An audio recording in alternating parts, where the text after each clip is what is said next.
Anies itu kerja bisa, Mm-mm. kerja beneran nggak bisa. Gara-gara Anies kan Jakarta berubah. Iya, Penduduk nggak happy katanya. Kan berubah, tadinya happy jadi nggak happy. iya. Jangan-jangan yang sudah dibubarin oleh Pak Jokowi itu, misalnya EPI dan HTI, bersembunyi atau jadi sel-sel yang siap bangun di belakang capres tertentu. Amin Rais adalah pengkritik KKN nomor wahid ketika reformasi, kemudian dia membuat partai dan menantunya dijadiin ketua umum. Ini lucu.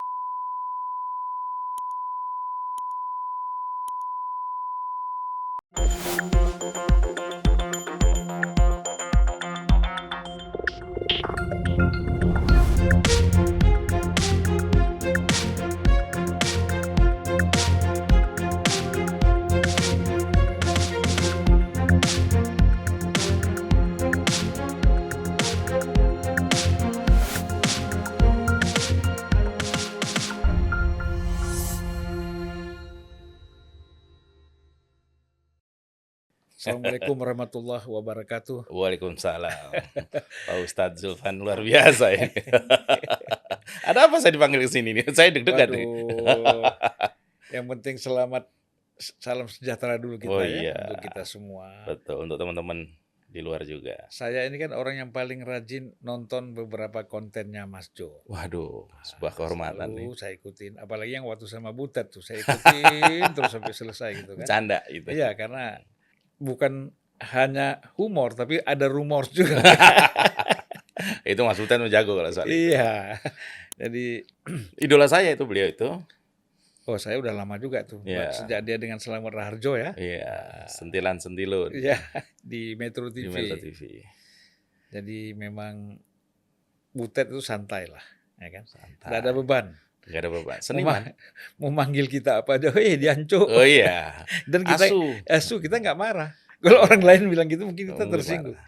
Kalau Butet kita udah tidak ada lagi ketersinggungan sama Nah, Butet ini. iya. Aduh, luar biasa itu orang itu. Dan betul. alhamdulillah udah sehat lagi ya Butet. Oh ya. iya, sudah berkreatif lagi. Iya. Kebetulan juga ngisi di kanal saya kan. Ya. Sentilan Butet Kertajasa itu ada di kanal saya. Dan dia senang setelah Ibu Mega memutuskan Ganjar itu sebagai calon presiden. Senang sekali ya. Senang. Pecah telur lah ibaratnya. Dan sakitnya itu betul-betul sempurna sembuh. Langsung sembuh. Itu sakit politik bisa jangan-jangan nih. Ya. Mas Jo, kalau soal Mas Jo ini dukung siapa itu semua orang udah tahu. Pasti Ganjar Pranowo kan gitu. Iya. Itu Ganjar. saya tidak nggak usah jelaskan lagi itu.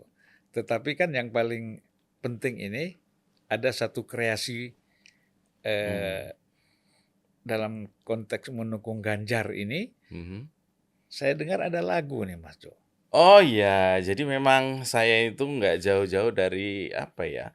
Saya seneng campaign-campaign yang sifatnya kreatif, sifatnya merangkul teman-teman seniman atau siapapun yang berkreatif lah. Saya senang sekali politik. Kalau genre opini saya kan genrenya komedi politik.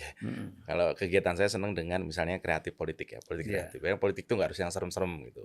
Nah, seperti juga dulu ketika 2014 itu saya mulai mendukung Pak Jokowi. Waktu itu beliau, kalau seingat saya beliau tuh minta dibuatkan lagu yang sudah ada tapi versi dangdut gitu lah kira-kira tahun 2013-2014 itu ya. Nah waktu itu Abdi Sleng itu sudah membuat lagu Salam Dua Jari waktu itu ya. Cuman belum ada versi dangdutnya.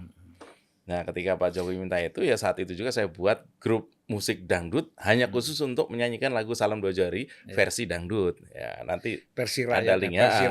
Versi rakyat sekali lah gitu. Jadi dadakan kita syuting di Taman Tebet dan seterusnya lah gitu. Nah kebetulan tahun ini juga saya bagian seperti juga Mas Butet yang turut gembira dengan keputusan PDI Perjuangan, Bu Megawati dengan segala hormat kemudian memutuskan salah satu kader terbaiknya Pak Ganjar Pranowo untuk menjadi bakal calon presiden dari PDI Perjuangan.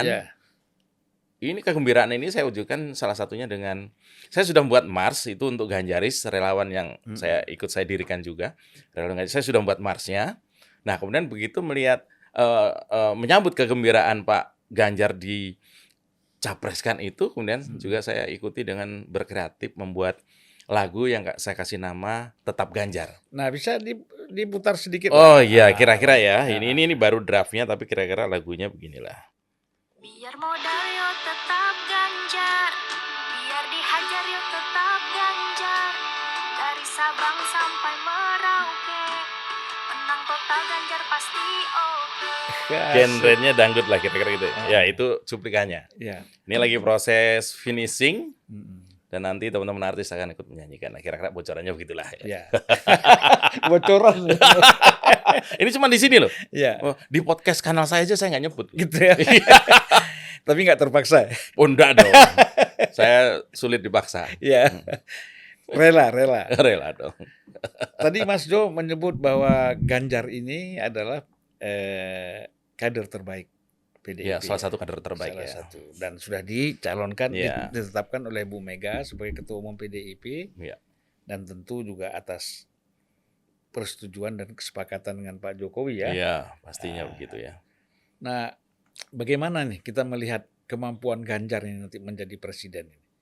Ya, Pak Ganjar ini kan kalau kita lihat dari ini mundur sedikit ke belakang, beliau ini adalah benar-benar kader sejati ya, mulai dari bawah Ya. kemudian kita lihat, Ya. lalu karirnya naik yang seperti biasa seiring kenaikan prestasi karirnya dihajar juga kanan kiri dan beliau tetap bertahan kan, karena Ya. dalam politik itu siapa yang paling bisa survive bertahan itulah pemenang ya, kira-kira begitu. Dan Ya. Pak Ganjar membuktikan sebagai kader pemenang, anggota DPR, kemudian gubernur 2 kali dan sekarang ditingkatkan penugasan partainya menjadi capres.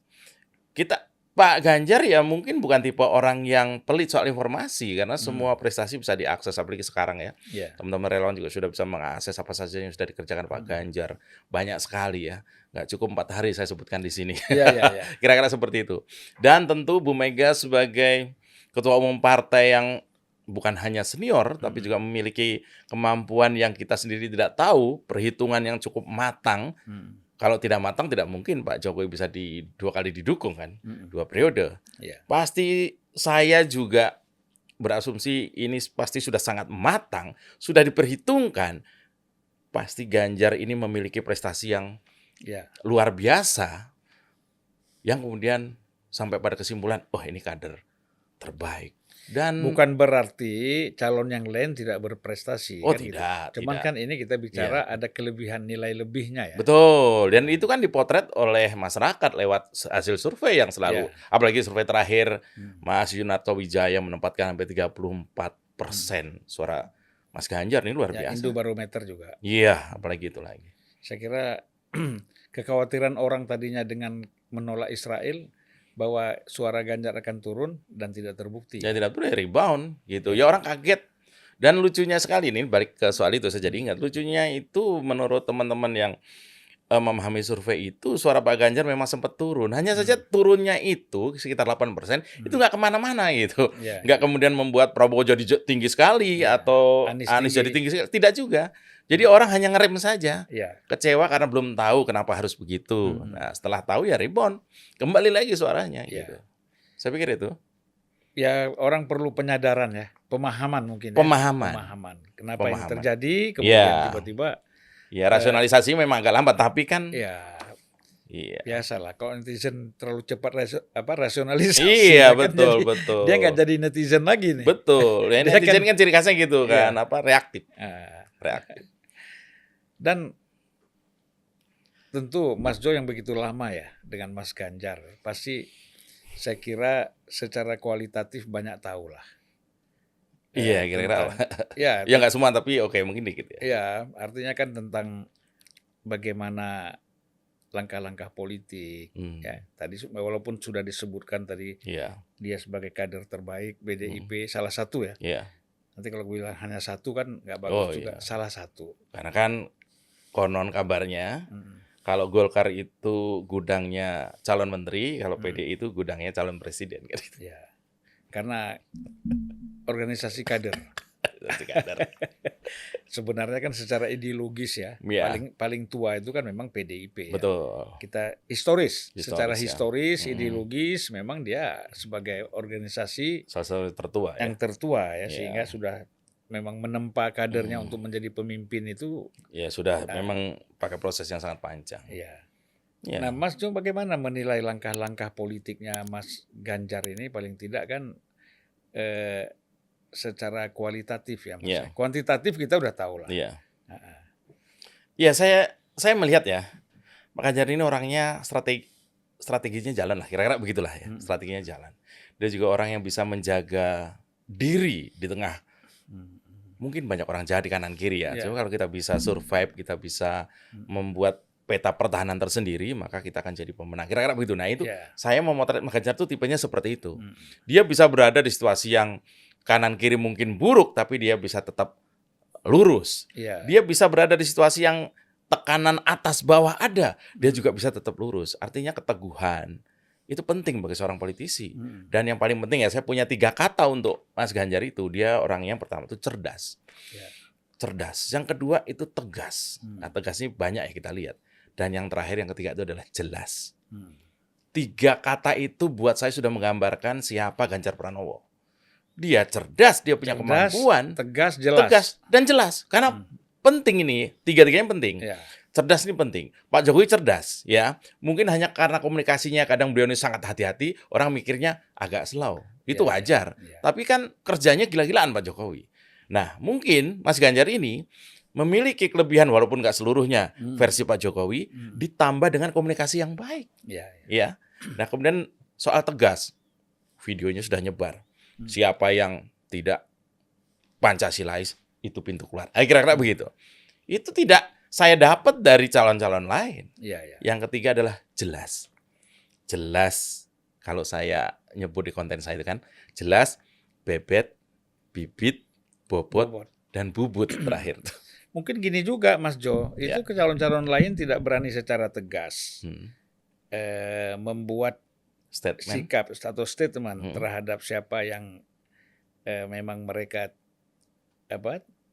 tidak Ya harus tegas terhadap Pancasila, Pancasila sebagai terutama. ideologi negara kan. Iya, ideologi udah nggak bisa ditawar Ya, lagi. itu kan nggak bisa takut-takut. Ya, nggak boleh takut-takut.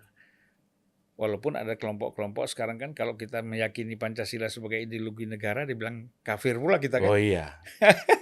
Nah, itulah yang sekarang ini sedang coba dikondisikan apa istilahnya oleh Pak Jokowi. Begini, kemarin ini viral omongannya Denny Indrayana. Ya. Profesor, ahli hukum tata negara, ya, di sebuah konten kalau nggak salah di sebuah kanalnya Media Indonesia.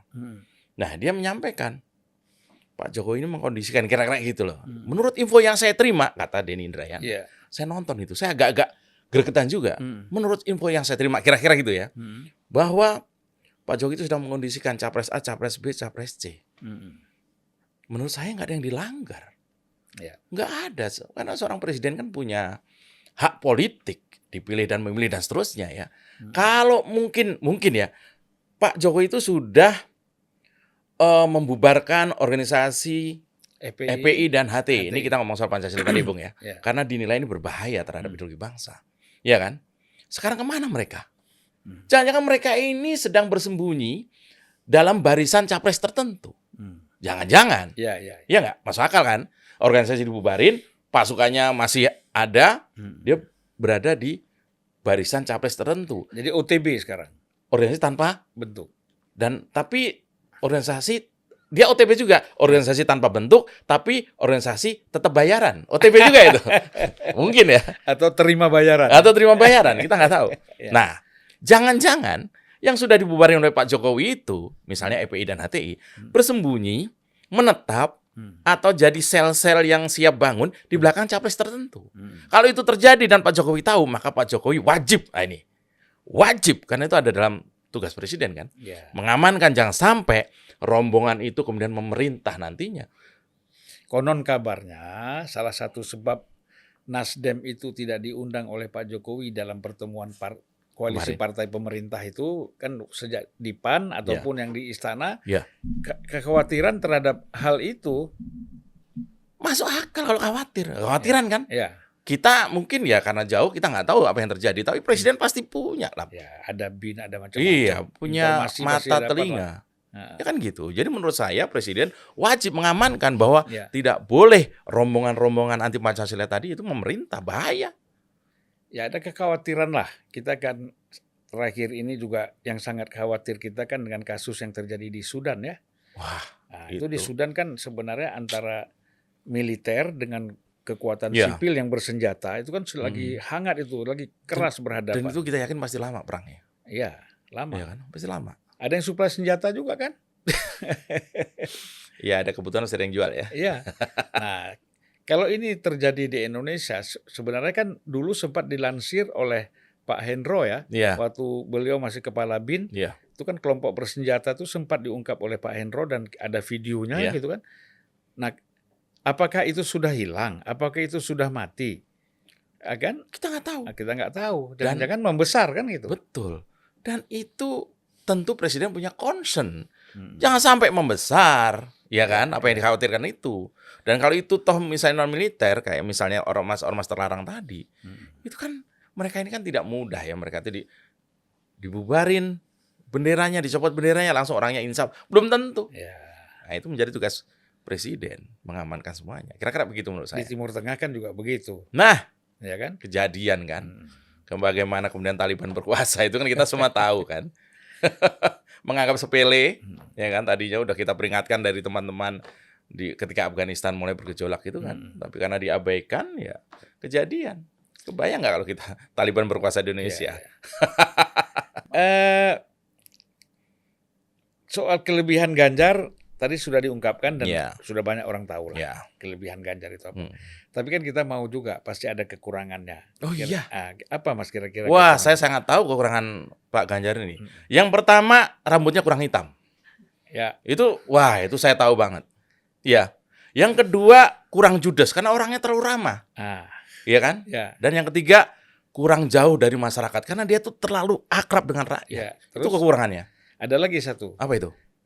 terlalu langsing dan tinggi. Jadi Jadi idaman itu. orang kan. mau salaman susah sama dia. Saya lihat. Ya itu Pak kekurangannya Jokowi itu. aja tuh sudah tinggi loh. Ya. Tapi ini Masih lebih tinggi lagi. lebih tinggi lagi. Waduh, luar Iya, biasa. iya, Dan iya. itu nggak bisa dirubah itu kan. Pak Ganjar ini di antara capres-capres yang terlihat itu salah satu yang badannya fit ya. Karena olahraga tuh udah jadi kebutuhan. Sampai jatuh-jatuh dibelain kan. Ya kan? Selalu kelihatan bugar. Nggak pernah terlihat loyo, terlihat males tidak. Selalu bersemangat gitu. Karena saya dengar juga tidurnya juga tertib walaupun nggak lama banget tidurnya. Dan suami istri yang dua-duanya itu pendoyan olahraga lari lagi. Ya, dan mungkin tertib tidurnya itu pengaruh dari kakeknya sejak di pesantren itu ya. Itu. Ini orang sudah sehat, nasionalis, keluarga santri. Kurang apa lagi ya? Religius. Religius juga. Ya kan gitu. Komplit lah ya. Jadi, Susah nyari paket komplit kan susah kan? ya. Hmm. Oke, menurut Mas Jo ya, Hmm. ini kan lagi warawiri. Maaf, ini bukan kampanye loh ya. Bukan, ini kan kita ngobrol. Kita biasa kan. ngobrol. Kalau kita undang juga yang pro Anies juga biasa Ya, kan. kan. Kita ngobrol-ngobrol beginilah. Betul. Kan nggak mungkin saya tanya soal bagaimana kekurangan kelebihan Anies Ya, sama iya, Mas Jo. enggak lah. Sudah Dan- terlalu banyak. Dan satu, menilainya juga nggak enak Iya, kan? nggak enak lah Nggak nanti enak. kan. Secara etika nggak bagus. Ya tonton aja, saya punya 300 episode tentang Anies kan, tinggal Iya. nyari aja. Masa kita ulang lagi di sini Iya, jadi 301 kan? Iya, jangan. Kebanyakan. Sudah.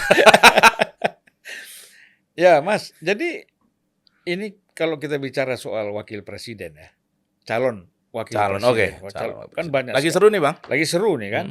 Nah, dari sisi Mas Jo, mungkin ada 1-2 yang dianggap kira-kira ya pantas lah mendampingi Ganjar itu. Dengan syarat-syarat yang secara tadi ya, Iya. politik ideologisnya clear kan gitu. Iya. Sebenarnya ya, sejak saya membentuk Ganjaris itu, awal membentuk Ganjaris itu, saya sudah sampaikan ke teman-teman yang sekarang melanjutkan itu bahwa kita hanya, nah ini ada kata hanyanya, kita hanya pertama, jadi di Ganjarisnya agak unik, sebuah organisasi yang dia dalam ADRT itu menyebutkan bahwa tugas pertama kita adalah mengawal Pak Jokowi hingga 2024. Jadi yang pertama sebut itu Pak Jokowi. Yang tugas berikut adalah mempromosikan, mengabarkan prestasi-prestasi Pak Ganjar. Dan saya bilang kita hanya mendorong Pak Ganjar tanpa sibuk siapa wakilnya. Ya. Saya bilang gitu kan. Kenapa? Karena kalau relawan sudah ngomongin wakil pasti terbelah. Ya. Kita sepakat dengan soal capresnya, tapi cawapres pasti terbelah-belah. Ya. Nah, itu di relawan. Tapi secara pribadi saya mungkin meyakini ya bahwa siapapun nanti yang akan jadi wakil Pak Ganjar itu minimal yang pertama itu tentu fungsinya adalah bisa saja menambah elektabilitas, bisa saja, bisa juga menambah ya sebut saja biaya kampanye. Kita semua tahu, nggak usah ditutupi. Logistik itu cukup besar, ya kan. Yang berikutnya adalah dia pasti satu visi ya, pasti tidak mungkin berbeda, tidak mungkin kemudian Anies jadi wakilnya Ganjar, nggak mungkin gitu kan, berat juga kan. Walaupun sebenarnya bisa nambah suara, tapi secara prinsip udah nggak ketemu ya. Selain nambah suara juga nambah masalah mungkin. Sekarang bayangin kalau nambah masalah jadi musibah itu. Iya, makanya kan, iya. Jadi itu nggak mungkin itu kan. Ya sudah air dan minyak lah itu kan. Iya, so, minyaknya minyak nyonyong pula kan, agak gimana gitu kan. Ya saya pikir itu. Jadi sulit juga saya sekarang merebut nama. Tapi minimal yang beredar itu seperti siapa ya? Ridwan Kamil yang di ini ya, yang beredar di survei ya.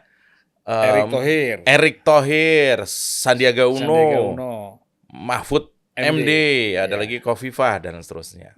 Ya nama-nama yang itu aja. Tapi tidak menutup kemungkinan itu peristiwa 2019 akan terjadi juga. Tiba-tiba ada karena faktor X lah, tiba-tiba ada wajah yang selama ini tidak diperhitungkan. Ma'ruf Amin. Iya Pak Kiai Ma'ruf waktu itu kan. Nah ini bisa saja terjadi seperti itu. Hampir saja Pak Mahfud MD. Hampir ya. Ya, last minute diganti oleh Pak Kiai. Ya. Itu kecerdasan Pak Jokowi. Betul. Artinya beliau last minute ini kayaknya cocok di Menko Polhukam. Iya. Kan ternyata memang betul cocok. Dan memang dia bekerja dengan sangat baik. Ya, kalau di Wapres kan dia nggak bisa kerja apa-apa. Betul. Nunggu. Cuman keliling, gunting pita kan buat apa? Pak Mahfud ya. Menko Polhukam, Pak Mahfud dahsyat sekali. Luar biasa. Dan sekarang namanya kan moncer kan. Ya. Di kita ini hasil survei untuk Wapres, Pak Mahfud itu 53% dari 16.000 suara. Oh, di komunitas ya, di community ya. Unpacking. Luar biasa. Iya. Di beberapa kanal yang saya ikuti seperti 2045, Main TV, UTV itu juga nama Pak Mahfud tertinggi. Iya. Tertinggi. Ya itu kan kehendak penonton ya, kehendak penonton. Cuman kan realita politik beda lagi. Partai lah yang menentukan ya. Partai seleranya lain. Iya, hitung-hitungannya kita nggak tahu lah bagaimana gitu kan, kita nggak tahu ya.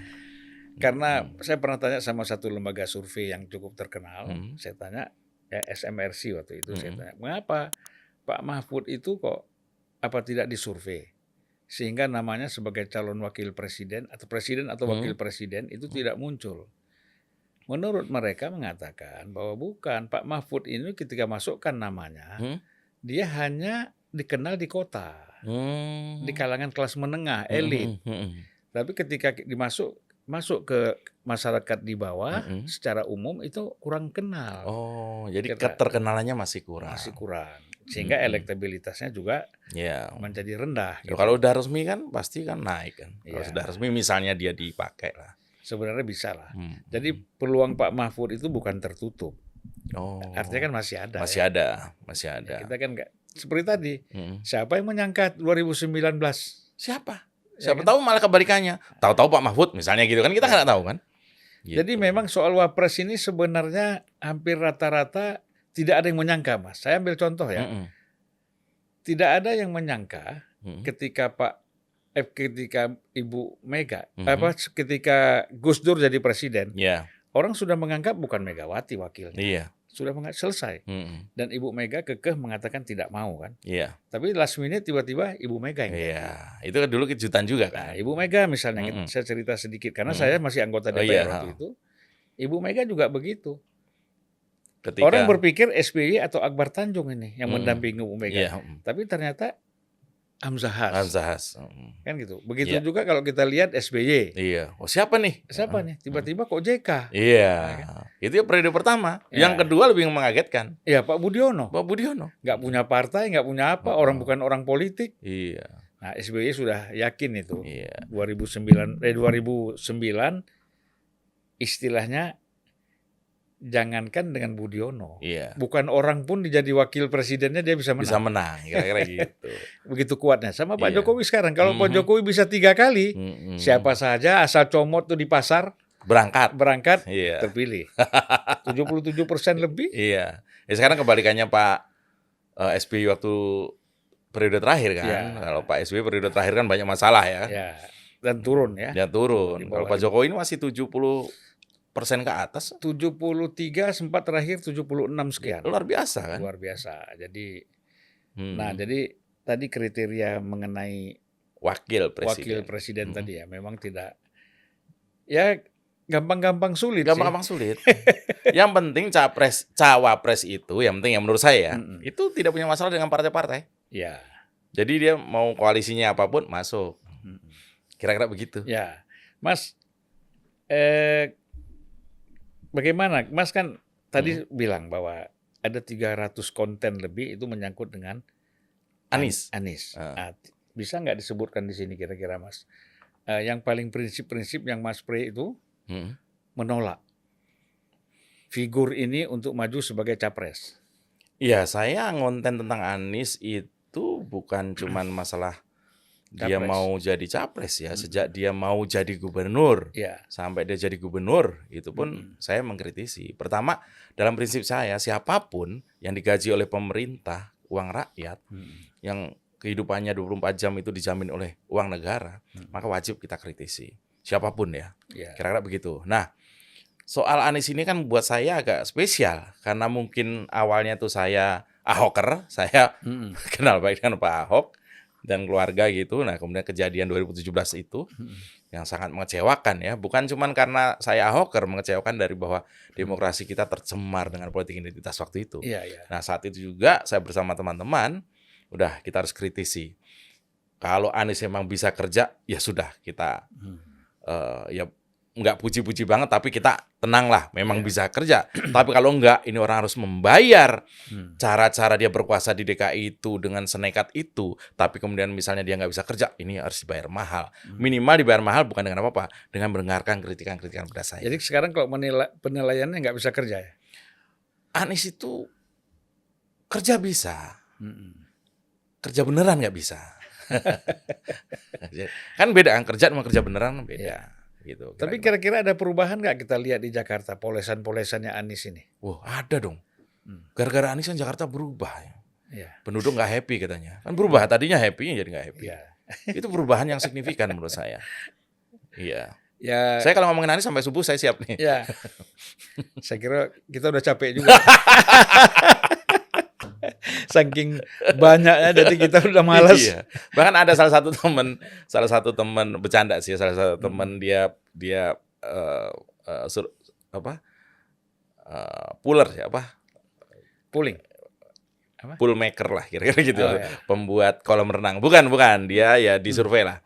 Aktif di survei, dia bilang gini, Mas Jo, ini suara Anies ini kenapa bertahan di nomor 3 nggak naik-naik itu? Itu bukan cuman karena Anies memang pendukungnya nggak banyak atau itu saja, atau karena memang dia tidak bisa kerja, tapi terlebih dari itu, menurut saya katanya gitu kan, karena Mas Jo ini konsisten seminggu 6 kali menghantami Anies sejak 2 tahun lalu. Jadi saya di Cokro di 2045, Cokro saya sudah nggak di Cokro, di 2045 itu masih konten-kontennya masih tentang itu. Tapi tetap ya konteksnya saya bercanda, no hard feeling. Ya tapi kan begini, mau dihantam seperti apapun, kalau memang berbobot dan orang melihat memang punya nilai positif, ya tentu aja orang dukung. Tapi kan walaupun tidak banyak, misalnya yang melakukan kritik ataupun ketidaksukaan ya terhadap dia, ya. Jadi saya ini lebih sering mempromosikan atau ngomongin Anies daripada Anies. Bahkan keluarganya. Ya. Betul itu. Konten saya itu total sebulan itu ditonton 6 sampai 7 juta total dalam sebulan itu. Kalau saya ngomongin Anies, bayangkan. Ya. Tim ses mana yang sanggup seperti itu? Seharusnya Anies berterima kasih ke saya. Tapi mohon ucapan terima kasih tidak diberikan dalam bentuk karangan bunga. Taulah. Atau bingkisan lebaran. Atau bercanda Bang. Iya. Kan saya suka bercanda. Kita walaupun kalau dia kasih kita bersyukur bukan dalam konteks karena kita melakukan kritisi ya, Tapi perkawanan kan boleh aja. Oh iya, dengar ya, saya secara pribadi menghormati Pak Anies, gak ada masalah. Ya, saya pegiat pluralis, ya kan, nggak masalah. Kalau saya ngeritik Pak Anies itu dari cara-cara kerjanya, ya kan, tingkah polanya, kira-kira begitu kan. Secara personal pernah ada nggak kira-kira menjadi teman dekat atau ngobrol sama Pak Anies Baswedan? Pak Anies mungkin lupa, itu kan dulu Pak Anies kan pernah jadi juru bicara 2014 Pak Jokowi. Iya benar. Ingat gak benar, kan? iya. Dengan Mas Hasto, dengan yang lain-lain lah kira-kira gitu.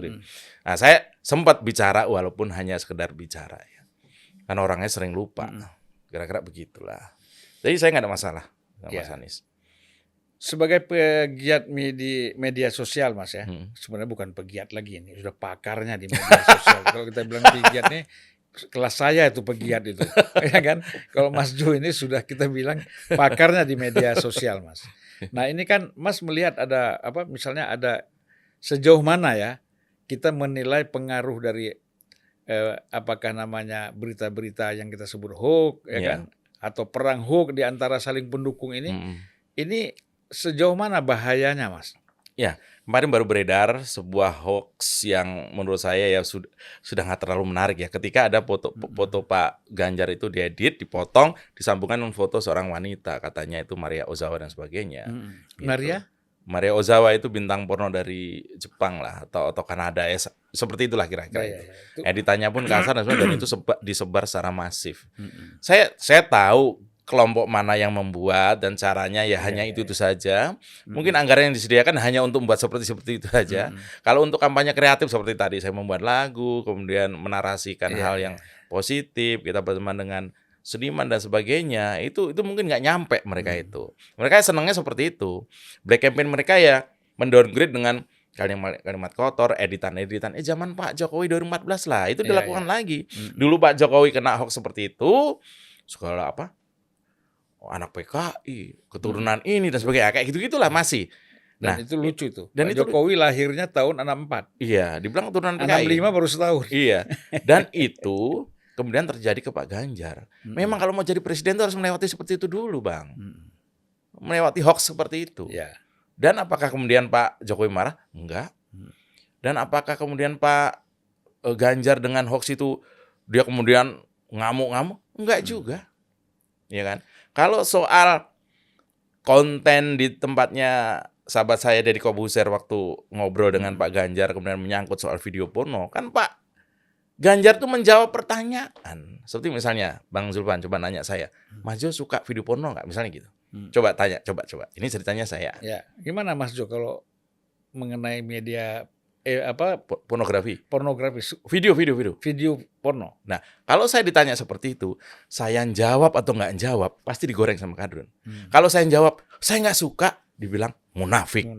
Kalau saya bilang, loh saya sudah dewasa, saya berkeluarga, makanya disebut film dewasa, karena saya sudah dewasa. Kalau kemudian saya ikut nonton itu juga, pasti mereka juga penyuka film porno. Jadi saya tidak menyalahkan Deddy Kobuser, enggak, itu kan konten, saya hargai, enggak masalah. Justru itulah dalam lirik lagu yang saya buat itu, Ganjar dikenal sebagai orang yang apa adanya, bukan ada apa-apanya. Nah ini beda, ya. Asik ya. 2 jam lagi boleh ya? Silakan. Enggak, saya harus. Banyak undangan lagi ya? Enggak ada sih, cuma biar kelihatan laris kan. Iya. Ya jadi kan kita khawatir ya kalau dengan tadi ada berita-berita hoax, fitnah, ini kan merusak. Ya, wah, jadi kumuh ya. Sosial media jadi kumuh. Iya. Twitter juga trending hal yang nggak perlu. Kemudian demokrasi kita jadi nggak berkualitas. Adu gagasan, adu kreatif itu keren banget. Iya. Kira-kira begitu. Dan itu mungkin kalau kita lihat ada pihak-pihak yang tidak sempat lagi berkontemplasi ya, memikirkan tentang apa ini masa depan bangsa yang pantas yang kita lakukan. Jadi dia berpikir praktis saja, gue cari kelemahan si ini tembak kan gitu. Cara murah. Pertama dengan hoax, ya post-truth lah gitu, seperti yang dilakukan oleh Denny Indrayana itu. Yang kedua adalah dengan menunggangi, lihat nih, menunggangi agama. Enak ya? Nah, itu kan cara yang paling murah. Menunggangi agama. Karena kalau udah pentolan agamanya dipegang, mungkin jamaahnya atau umat agama tertentu itu tidak taat dengan politisi, dia akan taat dengan pentolannya. Kira-kira begitulah. Ya. Murah, mudah, tapi salah kaprah. Murah, mudah, tapi bangsa bisa bubrah. Dibungkus-bungkus jadi identitas. Politik identitas ujung-ujungnya. Dan itu bahaya sekali. Banyak Dan sekali. kita sudah melihat efeknya di 2017 ya. Betul. Sampai ada orang tidak boleh dimandikan, dikafani, di apa, semuanya kan jadi problem. Apalagi orang hidup, nggak boleh dikafanin. Waktu itu ya. Iya. Nah itu berbahaya sekali. Nah, Dia menggunakan idiom-idiom, menggunakan cara-cara atau ibadah agama untuk dipolitikan. Nah, saya pikir itu, kalau bahasa saya udah bahasa yang nggak enak ya, itu memang jancuk sekali lah, kira-kira begitulah. Cara-cara agama, itu. Sebenarnya kan agama ini kan puncaknya itu kan pada nilai-nilai kejiwaan ya. Iya. Kan gitu Mas. Iya. Sehingga bisa menerima siapapun yang berbeda. Betul. Ya bukan mencari, justru sudah sama dicari perbedaannya. Iya. Berbeda itu harus dicari persamaannya kan. Ya gitu, kalau nyari perbedaan banyak banget Pak. Oh ya banyak lah. Iya kan. Cari persamaan kemudian itu kita nikmati sebagai sebuah anak bangsa, itu jauh lebih baik. Ya. Dan agama menjadi inspirasi. Jadi ketika jadi politikus, dia beragama, maka mau korup, agama saya nggak bolehkan. Ya. Mau ganjel lawan seiring, agama tidak bolehkan. Kemudian itu, bukan dibalik. Kan gitu kan. Ini politik, kita gunakan agama ini untuk sebagai tumpangan kita. Kira-kira begitu. Kalau agamanya udah benar Mas. Agama tidak salah. Ini penganutnya yang menurut saya agak ngawur nih. Yang kampret kan penganut-penganut yang memanfaatkan itu. Ya. Jadi kan kalau orang betul-betul ibadah dengan adanya sholat, ada haji, puasa, zakat, itu semuanya udah. Wah itu udah nggak ada yang kalau nyalain. orang menjalankannya secara hakiki, substansi, wah itu udah luar biasa. Nggak kulit doang. Ya nggak kulit doang. Nah, ini kan bicara kulit doang, takbir kan gitu. Nah, ini kan di situ. Iya, takbir, traktir, ya gitulah kira-kira ya. Aduh, susah. Jadi kalau takbir, traktir, kasir. Ya kan? Terakhir mampir, ya kan gitu kan? Kira-kira jadi begitu. Kan itulah sulitnya ya. Orang berlindung, membuat hoax, membuat konten-konten yang memojokkan pihak lain. Betul, tanpa fakta misalnya. Tanpa fakta, lalu mencari-cari alasan, ya. Dan ini kan mereka menganggap ini adalah kebebasan berpendapat. Iya. Dan juga kebebasan berpendapatan juga bagi mereka mungkin kan? Ya. Kita nggak tahu. Nah, ketika itu terjadi misalnya dia melakukan hal itu terus-menerus, Pak Jokowi tidak menghendaki Anies jadi presiden, terus itu disuarakan-suarakan. Pak Jokowi itu presiden. Kalau pengen menghendaki Anies tidak jadi presiden, Pak Jokowi itu punya Jaksa Agung, punya kepolisian, tinggal kerahkan selesai itu Anies. Tapi kan itu tidak dilakukan. Pak Jokowi itu jangankan menggunakan instrumen seperti itu untuk keperluan pribadinya. Anaknya Pak Jokowi, ya, yang perempuan itu mendaftar jadi ASN, nggak keterima. Ya nggak keterima. Ya. Kalau Pak Jokowi mau menggunakan itu tinggal, anak gua keterima, taruh di, kalau bisa langsung jadi dirutnya. Tapi kan tidak. Kan gitu. Pemimpin kan dilihat dari tingkah polanya. Ya, jadi, tapi sekarang serangan itu lagi masif, Bang. Ya, artinya kan memang seperti tadi. Nggak mau nonton film porno dibilang munafik. Iya. Kalau kita bilang, saya sudah dewasa, saya mau menonton, dibilang suka film porno. Framingnya sakit hati. Ini maksiat terus kerjanya. Betul. Kan gitu. Itu frame-nya orang-orang sakit hati. Jadi ketika ada capres yang sekarang sedang menukik turun elektabilitasnya, kemudian koalisinya juga sedang amburadul nggak jelas, dan diyakini ini capres ini kemungkinan besar tidak bisa melangkah karena kelakuan capresnya sendiri dan koalisinya nggak jadi-jadi, kemudian mereka rame-rame nyalain Pak Jokowi. Oh ini kerjaan istana, ini dia sedang diganjel, nggak boleh ikutan pilpres, di mana hak asasi, di mana hak orang itu yang menyapres. Padahal bukan karena itu. Pak Jokowi ngapain ngurusin capres yang nggak jadi atau koalisi yang nggak jadi-jadi? Pak Jokowi lagi ngurusin jalanan di Lampung. Koalisi berputar-putar ya. Namanya itu koalisi perubahan. Bukan perubahan. Ya, dia perubahan untuk kampanye agak-agak hitam, ya kira-kira gitu. Ujung-ujungnya nanti koalisi pembubaran. Itu segera kayaknya sih. Nah, kita mengharapkan ya Mas. Jadi netizen kita ya, anak-anak muda kita Hmm. jangan terlalu cepat melakukan langkah-langkah Ya. tadi seperti tadi penyerangan lah. Kita Iya. mengharapkan mereka itu kan memang bicara sesuai fakta tadi Iya. kan. Nah, itu yang Saring Mm. sebelum sharing. Ya. Nah itu kan kita harapkan ke depan nanti mulai sekarang lah, sebenarnya mulai kemarin kita harapkan, tapi kita mengharapkan sekarang ini supaya kan netizen kita ini kan sebenarnya positif ya. Artinya namanya netizen kan gitu. Nah hanya kan karena memang tadi itu ada ikut di belakangnya mempengaruhi orang-orang yang punya kepentingan, ya kan akhirnya kan mereka terpengaruh. Karena namanya anak muda kan. Gitu. Nah, ini kita bagaimana cara sebenarnya cara-cara saya dalam membuat konten-konten komedi politik ataupun satir politik itu adalah bagian dari cara saya membersamai teman-teman netizen yang kepo soal politik, tapi dari cara pikir yang lain. Kalau mungkin literasi politik mereka hanya baca dari sebar-sebaran WA dan sebagainya, itu akan berbahaya. Literasi politik mereka hanya dari meme-meme yang beredar, berbahaya. Nah, itulah kemudian saya hadir. Saya mulai di 2045 dulu membuat acara Prakontro, kemudian dilanjut dengan acara saya yang sudah masuk episode mungkin ke-400 ya. Itu Beletak itu, Oposisi 69. Dan saya lanjut, saya punya acara lebih dari 11 program itu. Semata-mata adalah bagian dari, bukan mengedukasi ya, membersamai lah teman-teman netizen yang dari range usia yang sangat luas itu untuk berpikir dengan cara kreatif terhadap isu-isu politik. Jadi mereka akan jauh lebih kuat terhadap hoax. Kira-kira begitu. Karena banyak juga yang menjabri ke saya, langsung ke nomor saya atau ke sosial media saya, Maju tolong bahas misalnya nih, tolong bahas Gubernur Lampung dong. Nah, iseng-iseng saya tanya, kenapa pengen itu?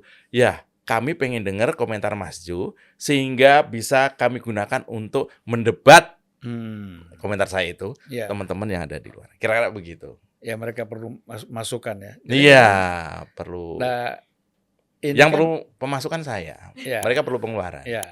Nah, kalau kita bicara itu menarik itu. Kita juga semua sama sebenarnya. Pemasukan maksudnya ilmu, informasi ya.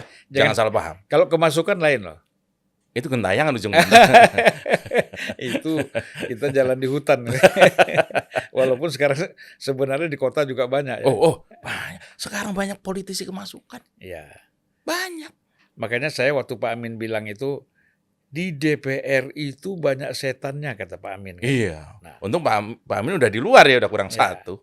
Nah, maksudnya tokohnya kurang satu. Nah, sehingga saya setiap mau bicara di DPR, ketika RDP dengan menteri atau dengan pejabat pemerintah, saya selalu mulai dengan A'udzubillahi minasyaitonirrajim. Berlindung kepada Tuhan dari pengaruh setan. Waduh. Itu supaya kita lurus ya. Ya itu artinya kan ini menjawab apa yang dikhawatirkan oleh Pak Amin. Nah, ada yang menarik satu, kira-kira seminggu yang lalu itu muncul statementnya Pak Amin. Bahwa idola saya tuh. Pak Amin Rais. Dulu mungkin ya. Sampai sekarang? Sampai sekarang. Jadi dia bilang Jokowi itu didukung oleh Xi Jinping. Sekjen Partai Komunis. Sehingga siapapun untuk pembiayaan, ya saya nyampaikan tidak persis, ini kira yang saya tangkap gitu ya. Nanti jangan dianggap kita mengada-ngada ya. Tapi ada memang videonya itu. Dia seringan begitu kan. Jadi dia bilang Jokowi ini siapapun yang didukung Jokowi, persoalan biaya, dana semuanya sudah disiapkan dari Partai Komunis. Saya senang untuk kengawurannya Pak Amin Rais itu, waduh, luar biasa. Di luar nalar kan karena begitu kan. Kayak yang iya aja gitu kan. Nah, itu yang saya sebut sebagai apa tadi post-truth tadi kan. Suatu kengawuran yang diulang-ulang supaya dianggap benar. Cuman siapa yang menganggap benar Pak Amin? Anak-anaknya aja nggak nganggap kan? Iya ya. Iya, menurut saya gitu kan. Saya pikir mungkin yang menganggap Pak Amin benar saat ini hanya Partai Umat. Saya pikir itu. Jadi Pak Amin boleh ngomong saja. Boleh ngomong saja. Boleh ngomong apa saja boleh. Kita nggak akan utak-atik juga. Wong kita abaikan kan. Gitu. Kira-kira seperti itu.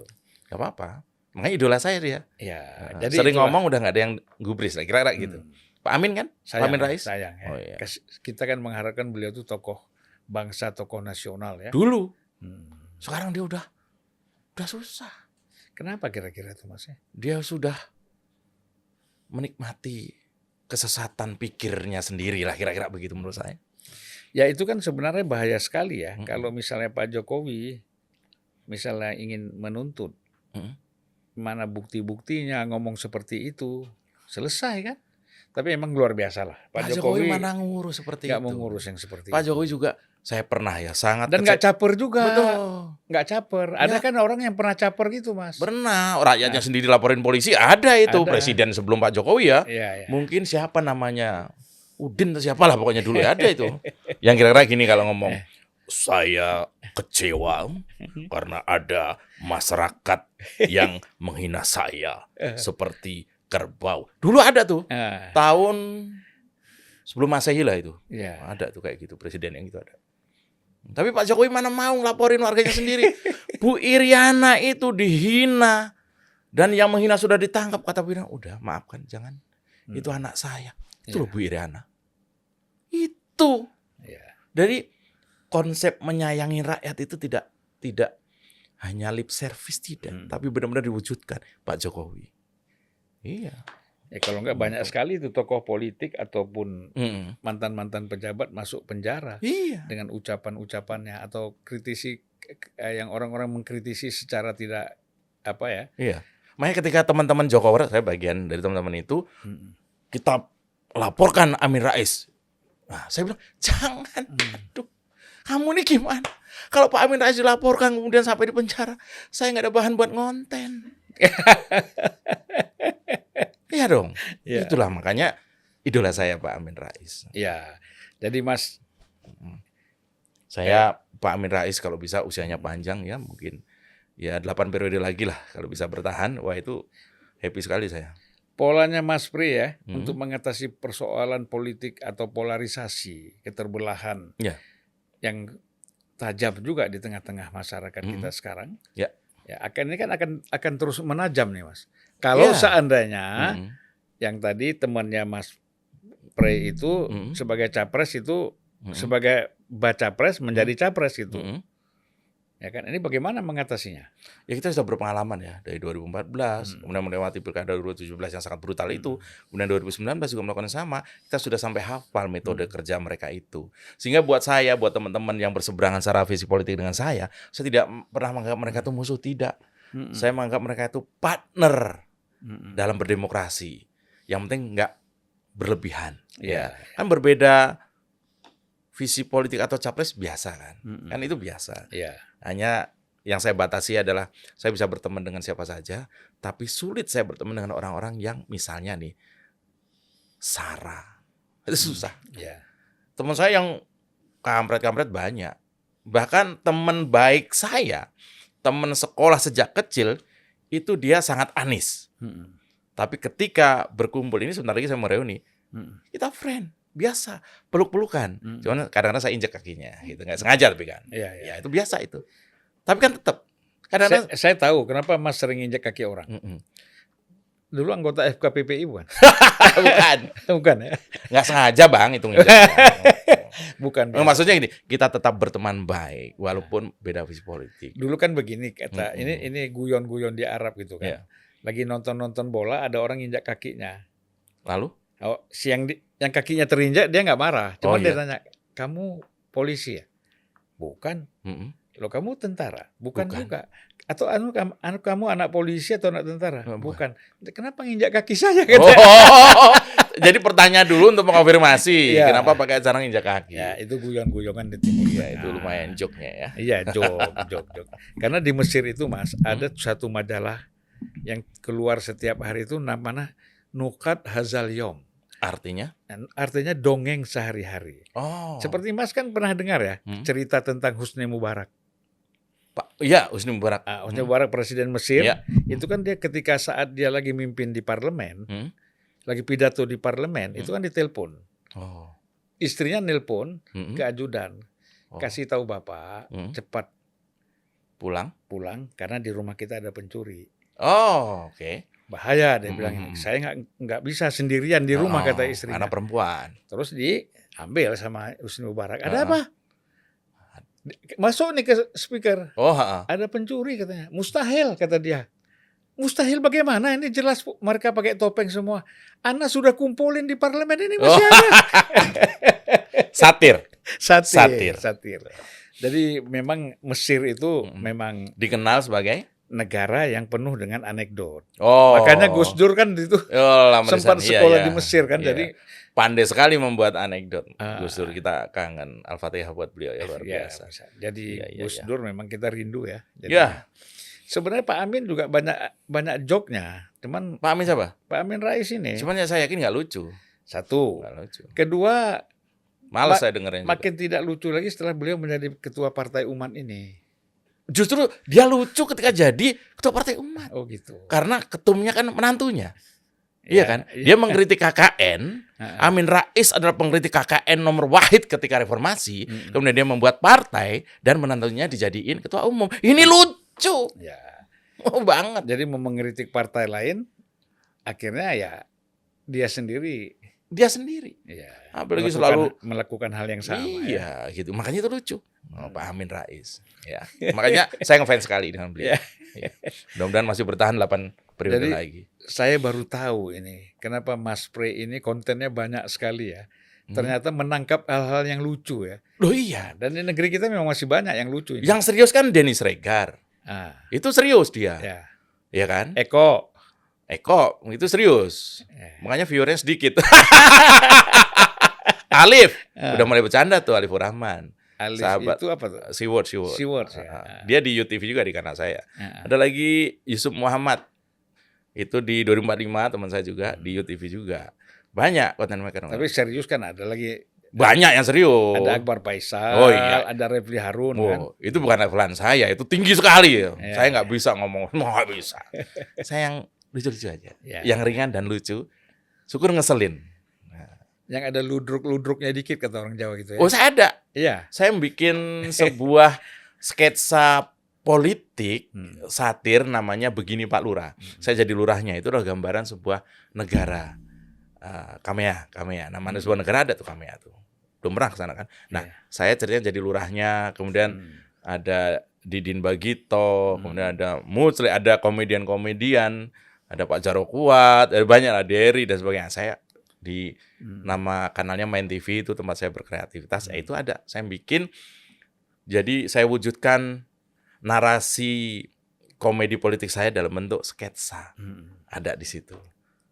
Mas ingat nggak dulu apa ya yang ada yang Ateng Wah, yang main di sana tuh yang di Taman Mini yang di Senayan. Kok Ateng sih? Taman Ria. Ada itu apa namanya? Di TVRI tiap hari Minggu itu? Ya bukan di TVRI. Apa di mana? Memang di dalam Taman Ria. Taman Ria. Oh iya, tapi itu bukan zaman saya. Zaman saya Taman Ria udah bubar. Iya. Udah jadi tempat cewek nakal. Dulu. Nah itu apa namanya tuh? Mas ada yang ingat nggak tuh? Kan ada tuh sketsa seniman lah pokoknya di situ mereka. Sri Mulat tuh. Sri Mulat. Sri Mulat kan bubar. Pindah dari situ, Mas.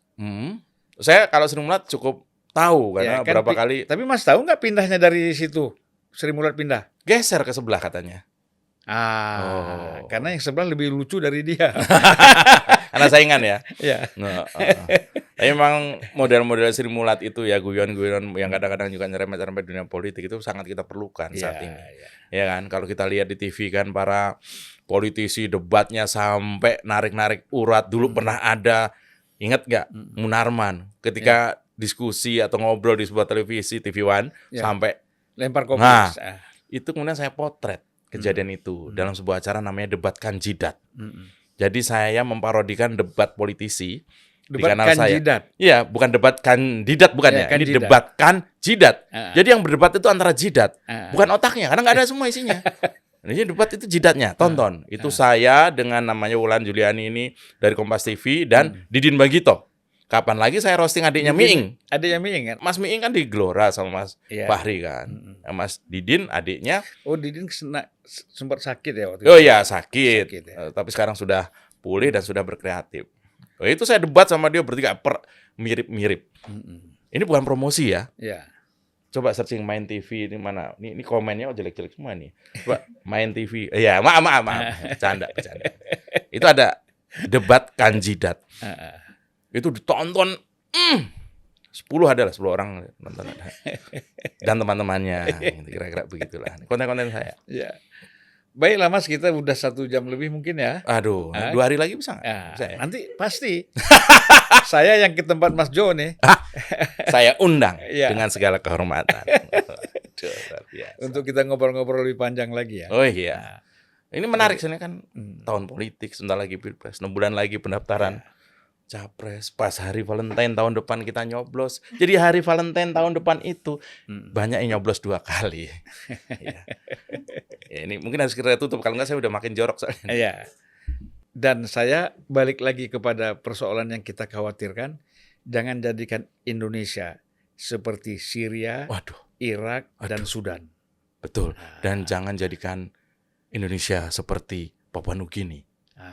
Karena memang beda. Ya. Makasih Bang udah diundang. Oke, Mas Pre, Iya. Mas Jo, Iya. mudah-mudahan ini apa yang kita sampaikan ini menghibur ya. Harus. Kalau kita bilang bermanfaat, kita nggak bisa mengukur manfaatnya. Tapi Kan nggak ada, manfaatnya nggak ada. Nggak ada. Obrolan kita ini nggak ada manfaatnya. Ketawa-ketawa aja. Iya. Ya. Nggak ada Yang manfaatnya. cocok ya ketawa, yang nggak cocok ya marah kan gitu. Tinggal kita tunggu aja hasilnya ya. Iya. Kita tunggu kadrun komen ya. Ya. Oke Mas, terima Kasih. Mas. Terima Selamat kasih. sore. Assalamualaikum warahmatullahi wabarakatuh. Waalaikumsalam warahmatullahi wabarakatuh.